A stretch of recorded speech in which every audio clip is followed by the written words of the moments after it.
the views coming in with respect to the RIL rights issue, but let's get a move on and connect then with Naveen Kulkarni, who joins in, CIO Axis Securities, to talk about his outlook on the markets. And Naveen, one really wonders if the markets are on a tangent of their own, because 10,000 on the screens, who would have thought at a time when we're looking at a recession looming large, economic pressure coming in, as well as one of the worst times that we've seen in history. What's your assessment of the way the markets have climbed the wall of worry, if you will? See, of course, markets have moved up very, very fast. Let's say 4,000 points for Bank Nifty in the last 7 trading sessions is a huge, huge move. See, two things have happened. One is the opening up of the economy is something which is providing hope for the markets. And second thing is that there has been a lot of short covering, right? So market was pretty light mostly.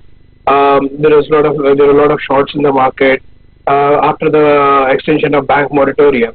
So these are the factors which actually have helped. And apart from that, there is an expectation that there is going to be a pent-up demand, and we're likely to see an immediate bump up coming in the next probably couple of months. So these are some of the factors which have helped, and of course, which has led to the huge rally that we are seeing.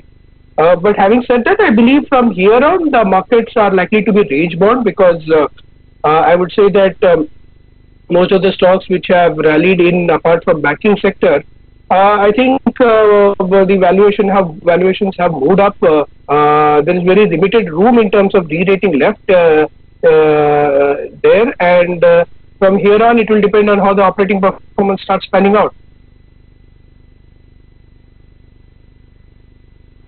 Okay, fair enough. I wanted to talk in particular about the Tata Group of companies. They're going to be in focus today. The board is scheduled to meet to, start the next, to chart the next move and review their business plans, which of course have been impacted due to the pandemic. We have seen the business scenario as well undergo a drastic change, and within the Tata Group of companies, we were chatting earlier this morning, it would perhaps be Tata Motors that is a special case, because you haven't really seen things improve fundamentally here, despite a lot of steps that have been taken by the company. Within the auto basket, do you think that it would be an exception to perhaps rule out an investment in Tata Motors? How are you looking at this stock in specific? So Tata Motors is a very, very tricky play for us. So there can be a short-term move in the stock considering where the stock has been. However, from a Tata Motors specific point of view, we continue to see challenges over the medium to long term, right? One is very straightforward, is that luxury vehicles and the electric vehicles segment is a challenge. Capex in this environment is a challenge, and of course, demand scenario globally will be a very, very mixed bag. Apart from that, in the domestic business, CV cycle is going to get elongated. So the challenges are not just global for Tata Motors, there are challenges which are local also. So from my perspective, it's probably a short term, probably a bounce can happen in Tata Motors. But if you ask me whether there is a structural story playing out for Tata Motors, I am not going to stick my neck out on that. I will probably refrain from investing in Tata Motors.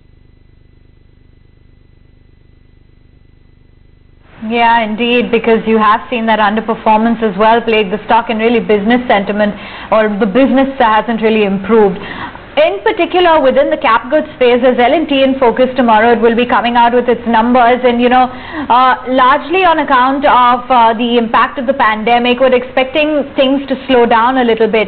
Do you think that there is a chance that the engineering conglomerate may miss their growth guidance and have to revisit their margin, order book guidance as well? Yeah, very likely, right? So the whole investment cycle is going to be impacted, right? So from here on, the whole investment cycle was actually dependent a lot on what the government was doing. Government spending was one of the key factors which was driving the investment cycle in India. Apart from that, L&T has exposure to Middle East in essentially the light oil producing countries, right? So which are one of its key exposure markets, right? So on both counts, we believe that L&T will be impacted. Q1 is going to be quite a challenge. There is a comfort in L&T with regards to valuations, that's about it. But otherwise, operating performance wise, I think we are going to see a lot of challenges for the next 12 months or so. So the next 12 months are going to be really tough for L&T. That's one thing that we can be very much sure about. As I said, the only comforting factor for L&T is still the valuations. Apart from that, we do not see a significant room of comfort in L&T. So we would not be buyers of L&T at these levels. Right? So that's where we stand in terms of our view on it. All right. Thanks very much, Naveen, for sharing with us your outlook on the markets. 10,084 on the Nifty. You've got the broader markets up by about 0.5%. Breadth in favor of the gaining side. We'll slip into a very quick break. Do stay with us.